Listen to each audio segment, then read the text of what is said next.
Sige po. Hey, Grace. Tayo po tatay kumitig at minsan pa, dakilang Diyos, pinupuri ka po namin at itinataas, Lord, sa mga oras na ito.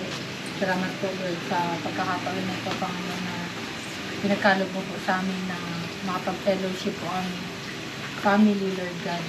Salamat po, Panginoon, sa araw na ito na sama-sama po kami na kakain, Lord, ng mga pagkain nito.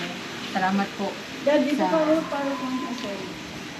mga pagkain na ito, Lord, na i-provide mo, Panginoon. Dalangin po namin, Lord, na ma-enjoy po namin ang time na ito, Panginoon, as we celebrate ang pag-alis po nila Tita Sheila, Tita Ninya, at Uncle Lucan, Panginoon.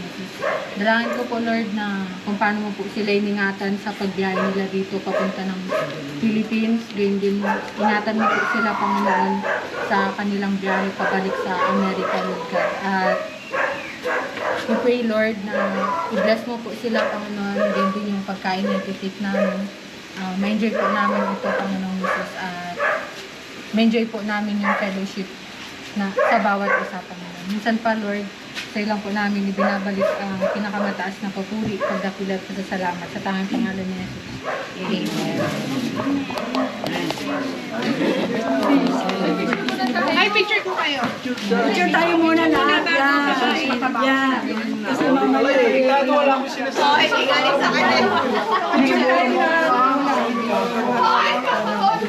Halina kayo. Picture tayo na. Okay, picture tayo na. Halina kayo. Hindi ko mapagdalasan lang. Halina kayo lahat. Come on. Come on, brother. Hoy, lahat, everybody.